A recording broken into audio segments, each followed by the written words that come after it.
Glory to the Father, the Son, and the Holy Spirit. Amen.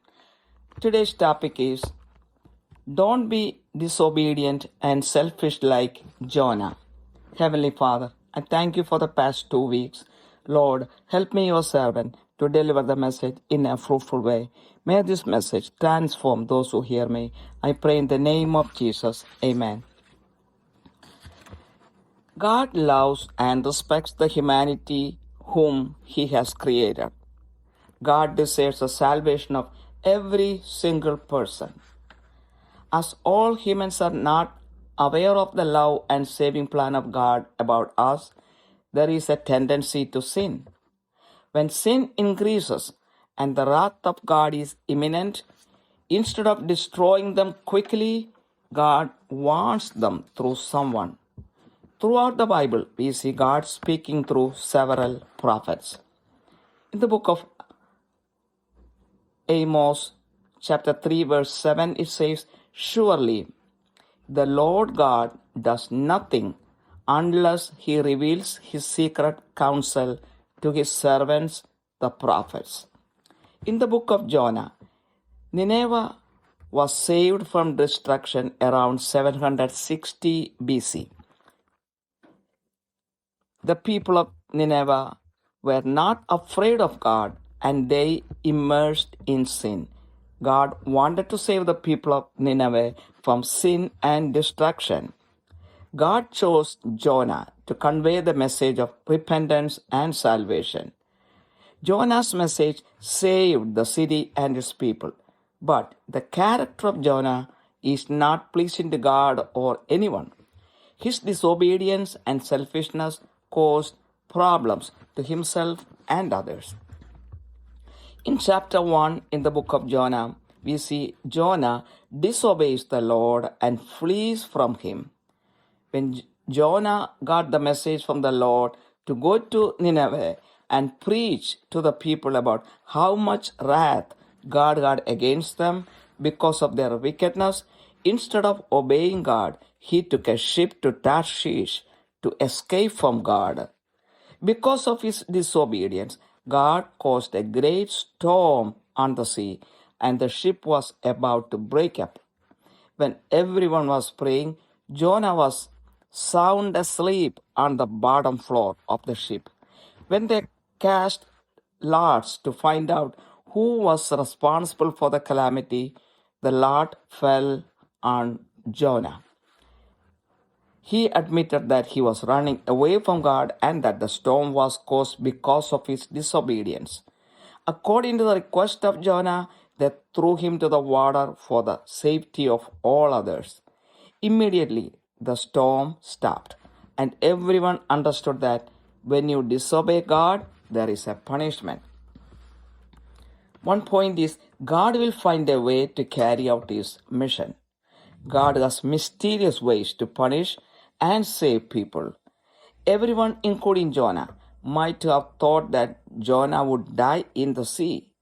God appointed a great fish to swallow Jonah in chapter 2. He was in the stomach of the fish for 3 days and 3 nights. When Jonah found no way to escape from God, he repented about his sin, humbled before God, and offered to do sacrifice to the Lord with thanksgiving. Then the Lord commanded the fish, and it vomited Jonah to the land of Nineveh.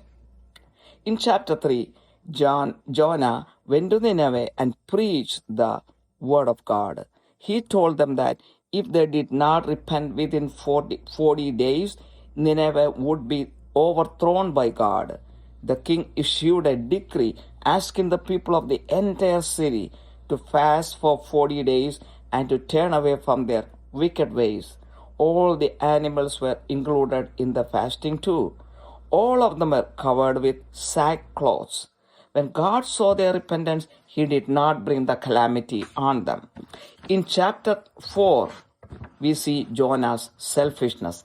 God sent Jonah to Nineveh not with the purpose of destroying them, but to avoid their destruction. God changed His mind towards Nineveh when He saw the repentance and the good deeds of the people after listening to the message delivered by Jonah. Jonah took it personally as his prestige issue to see Nineveh get destroyed because God chose him to deliver the message to them. To begin with, Jonah ran away from God because he knew that God is compassionate according to him. So, as the destruction of Nineveh did not take place, Jonah asked God to put an end to his life. Jonah went out from the city, made a shelter for himself, and sat under it, waiting to see the destruction of Nineveh. To make him more comfortable, God made a plan to grow up over him. He became extremely happy about the plant. The next day, the plant withered because God appointed a worm to attack the plant. The heat of the sun became unbearable for Jonah. Again, Jonah asked God to take away his life. A second time, God asked Jonah if he had any good reason to be angry. What is God's lesson for Jonah? God reminded Jonah that he had found a good reason to be angry at the plan for which he had done nothing from his part. If so, God has enough reason to be compassionate on Nineveh and save their lives instead of destroying them, because there are more than 120,000 people and animals who do not know the difference between right and wrong. Are we obedient to God? God has a plan for every single person and for the entire humanity. It is revealed to each person somehow or through someone. As we go after the world and do not pay mind to God's message, many people stay ignorant about God's plan. God has revealed His message to the world through the prophets in the Bible. If we ignore that message, we keep ourselves ignorant. Sometimes an anointed person of God reveals it personally to us. Some people have the tendency to ignore or ridicule the anointed person who passes God's message to us. By doing so, we add to the problems we have already been facing. We have to check our conscience to see if we have made that kind of mistake in our life. If we can rectify that mistake, God will forgive and show mercy to you. That anointed person can be a pastor, a priest, a well-wisher, a parent, or even a very ordinary person. If Jonah obeyed God in the very beginning, he did not have to go through a near shipwreck and a near death. He survived in the stomach of the fish only through the mercy of God.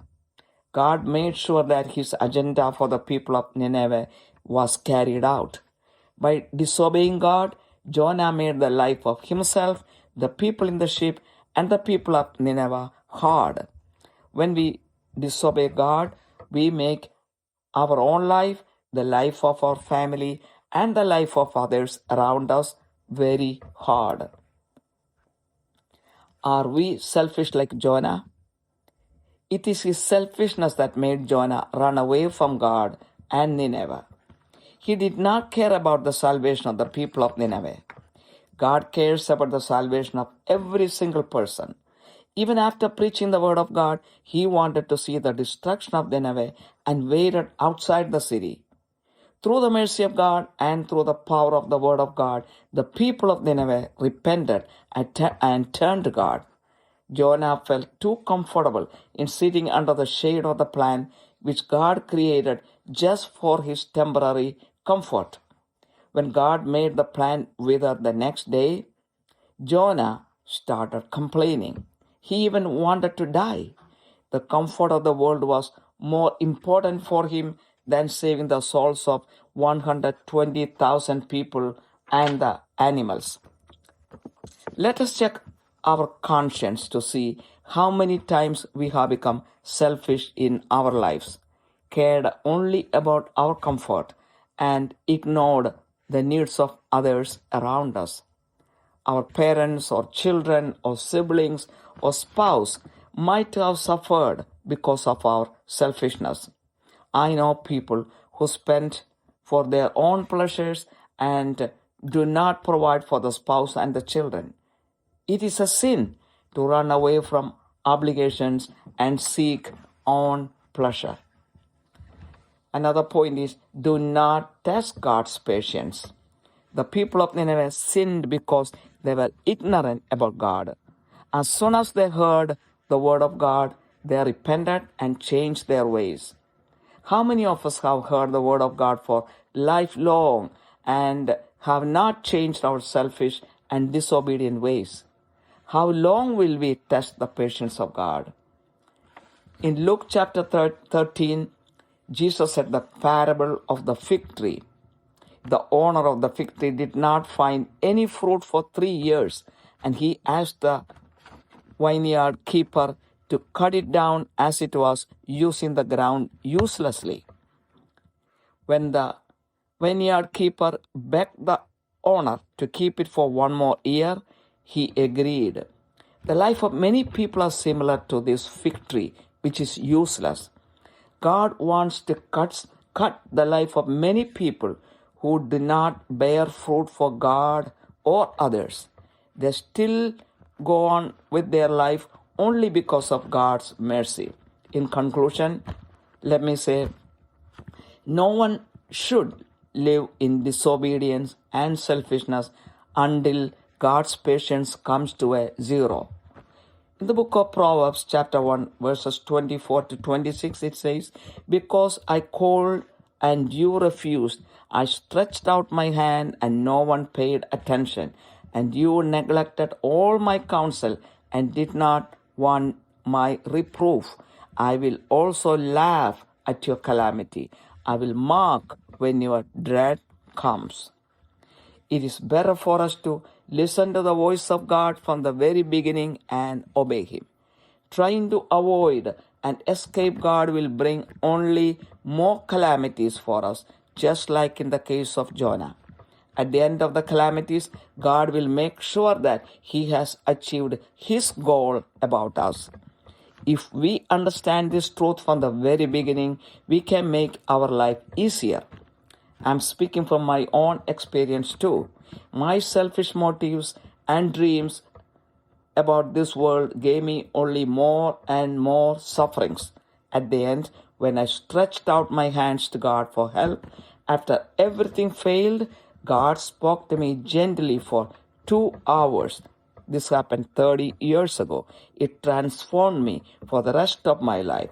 God wanted to choose me and use me to convey His message to many others. I never got tired of conveying God's message to others. The Holy Spirit gives me more and more strength. Listen to the voice of God always and obey Him. Seek His will, He will reveal it to you. With this, the message ends. Heavenly Father, I glorify your name. Lord, bless everyone who hears this message. Lord, help everyone to listen to the voice of God, obey Him, get blessed, and become a blessing for many others. I pray in the precious name of Jesus Christ. Amen.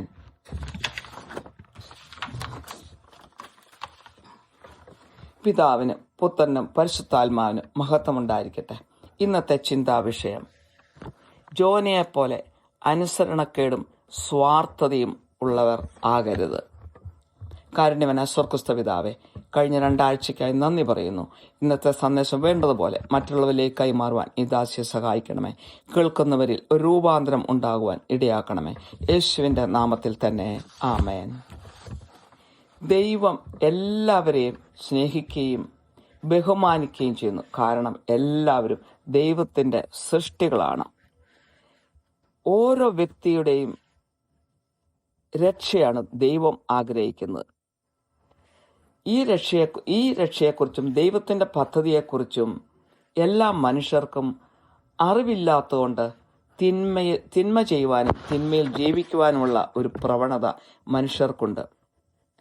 എന്നാൽ തിന്മ പെരുകുകയും ദൈവത്തിൻ്റെ കോപം വർദ്ധിക്കുകയും ചെയ്യുമ്പോൾ എളുപ്പം മനുഷ്യരെ നശിപ്പിച്ച് കളയാതെ ദൈവം നശിപ്പിക്കുന്നതിന് മുമ്പ് ആരെങ്കിലും വഴി ഒരു വാണിംഗ് കൊടുക്കാറുണ്ട്.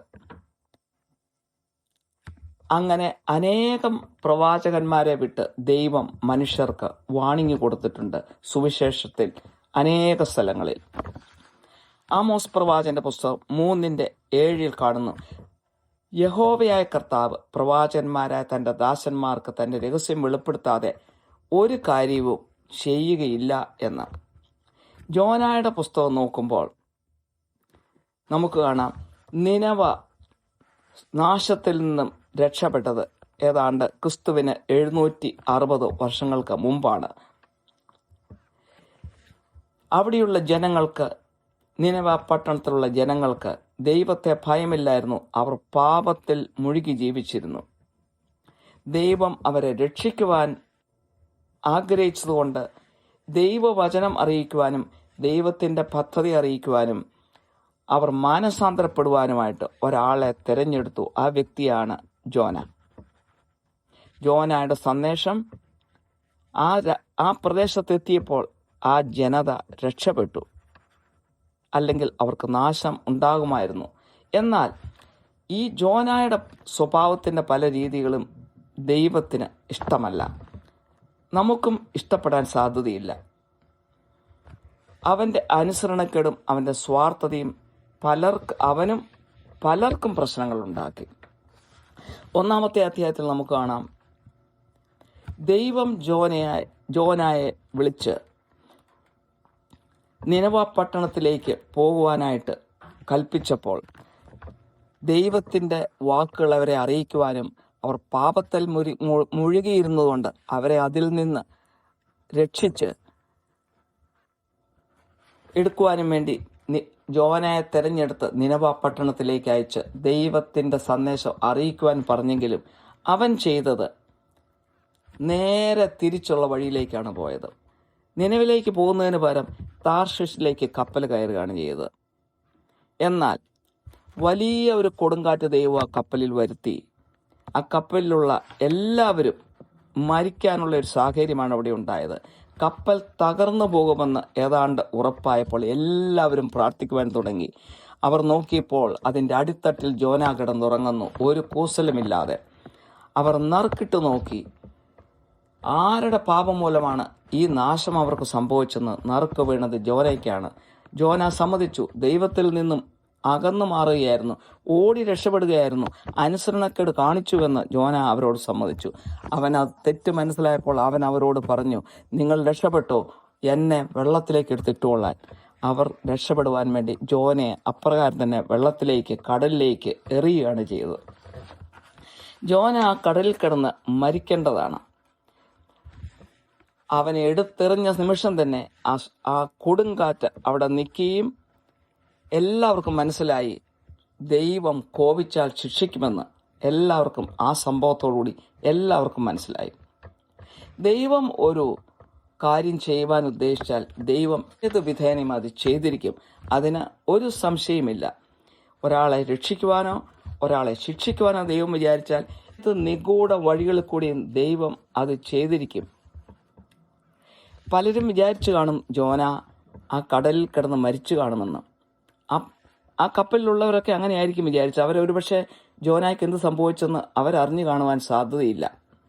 എന്നാൽ അതിൻ്റെ 2-ാമത്തെ അധ്യായത്തിലേക്ക് വരുമ്പോൾ നമ്മൾ കാണുന്നു, ഒരു മത്സ്യത്തെ ദൈവം തയ്യാറാക്കി നിർത്തിയിരുന്നു ഈ ജോനയെ വിഴുങ്ങുവാനായിട്ട്. മത്സ്യം ജോനയെ വിഴുങ്ങുന്നു. 3 രാവും 3 പകലും ആ മത്സ്യത്തിൻ്റെ വയറ്റിൽ ജോന കിടക്കുന്നു. അവസാനം 3-ാമത്തെ ദിവസം എന്ത് സംഭവിച്ചതെന്ന് നമുക്ക് നോക്കാം. ആ മത്സ്യത്തിൻ്റെ വയറ്റിൽ കിടന്നപ്പോൾ ജോന എന്താണ് ചെയ്തത്? അവൻ്റെ പാപത്തെ ഓർത്ത് അവൻ അനുതപിച്ചു. അവൻ ദൈവത്തിനെതിരായി ചെയ്ത പ്രവൃത്തി ഓർത്ത് അവൻ ദുഃഖിച്ചു. അവനെ തന്നെ എളിമപ്പെടുത്തി ദൈവത്തോട് മാപ്പ് ചോദിച്ചു. അതുപോലെ തന്നെ ദൈവത്തിന് നേർച്ചകൾ കഴിച്ചോളാം എന്ന് നന്ദിയോടെ ദൈവത്തോട് പറയുകയും വാക്കുകൊടുക്കുകയും ചെയ്തു. അപ്പോൾ തന്നെ ദൈവം മനസ്സുമാറ്റി അവനോട് അലിവ് തോന്നി. ആ മത്സ്യം നിനവയുടെ കരയിൽ ജോനയെ ഛർദ്ദിച്ചിടുന്നു. അതിൻ്റെ 3-ാമത്തെ അധ്യായത്തിലേക്ക് വരുമ്പോൾ നമുക്ക് കാണാം, ജോന നിനവ പട്ടണത്തിൽ പോയി ദൈവവാക്യം പറയുന്നു.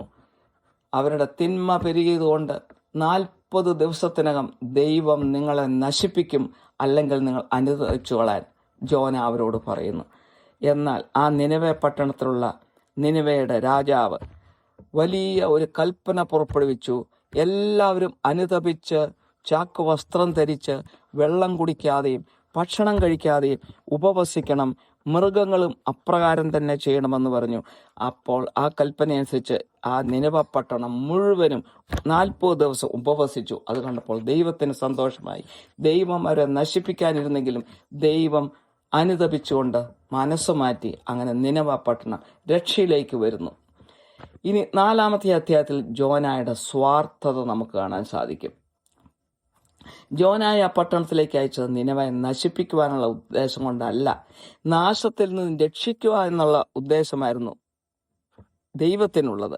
എന്നാൽ ജോനയുടെ മനസ്സിലുണ്ടായിരുന്ന അഹങ്കാരവും അഭിമാനവുമായിരുന്നു. ജോന ഒരു വാക്ക് പറഞ്ഞതുകൊണ്ട് അത് അപ്രകാരം സംഭവിക്കണമെന്ന് അവൻ വാശി പിടിച്ചു.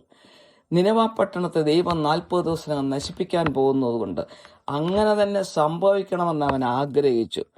അപ്പോൾ ദൈവത്തിന് മനസ്സലിവ് തോന്നുമെന്ന് ഇവൻ അറിയാവുന്നതുകൊണ്ട് തന്നെയാണ് ഇവൻ നിനവയിൽ നിന്ന് ഓടി എതിർ സ്ഥലത്തേക്കുള്ള തർശീസിലേക്ക് പോകാനായിട്ട് അവൻ ഒരുങ്ങിയത്.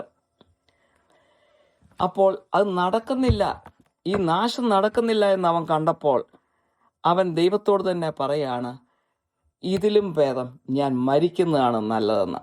അവൻ നിനവ പട്ടണം വിട്ട് അതിന് വെളിയിൽ പോയി ഒരു സ്ഥലത്ത് ഒരു ചെറിയ കൂടാരമുണ്ടാക്കി അതിനകത്ത് ഇരുന്ന് അതിൻ്റെ വാതുക്കൽ ഇരുന്നു കൊണ്ട് നിനവ പട്ടണം നശിക്കുന്നത് എപ്പോഴാണെന്ന് നോക്കിക്കൊണ്ടിരിക്കുകയാണ്.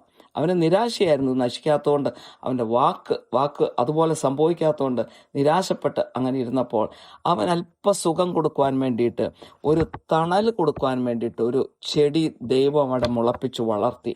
അതിൻ്റെ തണലിൽ സന്തോഷമായിട്ട് അവൻ ഇരുന്നു. എന്നാൽ ഒരു ദിവസം കഴിഞ്ഞപ്പോൾ ഒരു പുഴുവിനെ അയച്ച് ദൈവം ആ ചെടിയെ നശിപ്പിച്ചു കളഞ്ഞു. അപ്പോൾ അവൻ അരിശം വന്ന് അവൻ പറയുകയാണ്, ഇതിലും ഭേദം ഞാൻ മരിക്കുകയാണ് അവൻ സ്വയം പറയുകയാണ്. അപ്പോൾ ദൈവത്തെ അവൻ വെല്ലുവിളിക്കുകയാണ് ചെയ്യുന്നത്. അവിടെ അത് അവൻ്റെ സ്വാർത്ഥതയാണ്. ഇനി എന്ത് പാഠമാണ് ജോന ഇതിൽ നിന്ന് പഠിക്കുന്നത്? അപ്പോൾ ദൈവം തന്നെ അവനോട് ചോദിക്കുകയാണ്, ഈ ചെടി നീ കഷ്ടപ്പെട്ടുണ്ടാക്കിയതല്ല, ഞാൻ ഉണ്ടാക്കിയ ചെടി, ഞാൻ തന്നെ അതിനെ നശിപ്പിച്ചു. നീ ഉണ്ടാക്കിയതല്ല, നീ ഒരു ദിവസം അത് എൻജോയ് ചെയ്തു, എന്നാൽ പിറ്റേ ദിവസം ഞാൻ എന്നെ നശിപ്പിച്ചു. ഇതിൻ്റെ പേരിൽ നിനക്കൊരു അധ്വാനം ഉണ്ടായിട്ടില്ല, ഇതിൻ്റെ പേരിൽ നിനക്ക് കോപിക്കാൻ ഇത്രമാത്രം കാരണമുണ്ടോ? നിനക്ക് മരിക്കാൻ ഒരു കാരണമുണ്ടോ ഈ ഒറ്റ സംഗതി കൊണ്ട് എന്ന് ദൈവം ചോദിക്കുകയാണ്.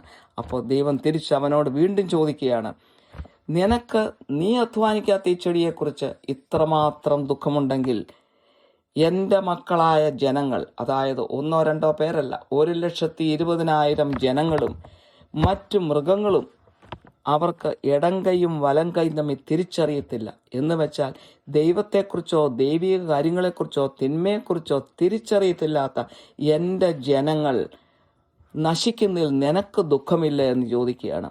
അപ്പോൾ തന്നെ അവൻ്റെ സ്വാർത്ഥത എന്തുമാത്രം ഉണ്ടെന്ന് നമുക്ക് മനസ്സിലാക്കാം. ഇനി നമുക്ക് നമ്മളെക്കുറിച്ച് തന്നെ ചിന്തിക്കാം. നമ്മൾ ദൈവത്തോട് അനുസരണയുള്ളവരാണോ? എല്ലാ മനുഷ്യരെക്കുറിച്ചും ദൈവത്തിന് ഒരു പദ്ധതിയുണ്ട്. ഈ മനുഷ്യരാശിയെക്കുറിച്ച് മുഴുവനും ദൈവത്തിന് പദ്ധതിയുണ്ട്. ഓരോ വ്യക്തിയെക്കുറിച്ചും ദൈവത്തിന് പദ്ധതിയുണ്ട്. അത് ദൈവം വെളിപ്പെടുത്തുന്നുണ്ട്. നമ്മളെക്കുറിച്ചുള്ള പദ്ധതി എന്താണെന്ന് ദൈവം നമുക്ക് വെളിപ്പെടുത്തി തന്നിട്ടുണ്ട്. നമുക്കൊരു പക്ഷെ മനസ്സിലായില്ലായിരിക്കാം. പലപ്പോഴും നമ്മൾ ഈ ലൗകിക കാര്യമായിട്ട് നടക്കുമ്പോൾ, ലോകമോഹങ്ങളിൽപ്പെട്ട് നടക്കുമ്പോൾ ദൈവത്തിൻ്റെ സന്ദേശം നമ്മളോടുള്ളത് എന്താണെന്ന് നമ്മൾ കേട്ട് കാണത്തില്ല. അതുകൊണ്ട് തന്നെ നമ്മൾ അതേക്കുറിച്ച് അജ്ഞരായിട്ട് ജീവിക്കുകയായിരിക്കും. സുവിശേഷത്തിൽ ഉടനീളം ദൈവത്തെ മനുഷ്യരെക്കുറിച്ചുള്ള പദ്ധതി എന്താണെന്ന് പ്രവാചകന്മാർ വഴി അറിയിച്ചിട്ടുണ്ട്.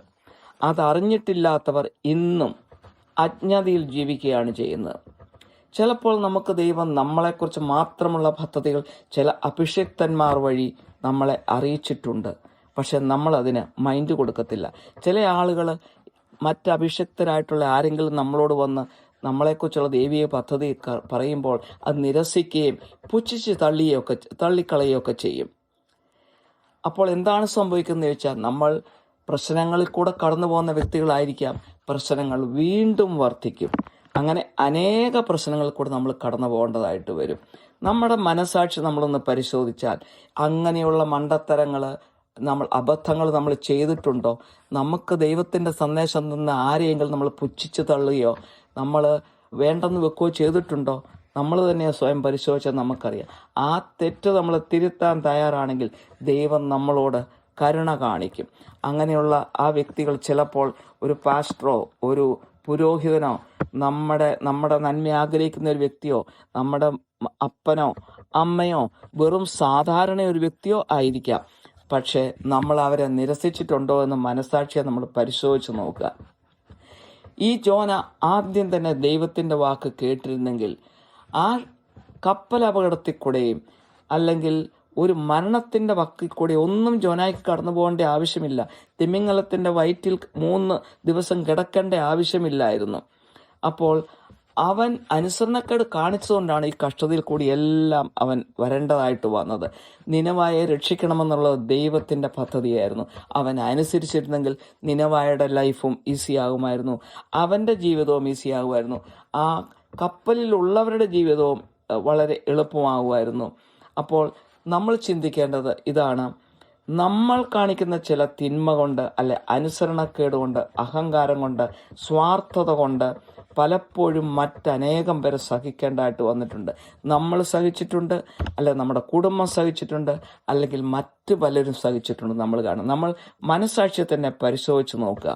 ഇനി നമ്മൾ ചിന്തിക്കേണ്ടത് ജോനായെ പോലെ നമ്മൾ സ്വാർത്ഥതയുള്ളവർ ആണോ എന്ന്. ദൈവത്തിൽ നിന്നും ഓടിപ്പോയവനാണ്, അകന്നു മാറിയവനാണ് ജോന.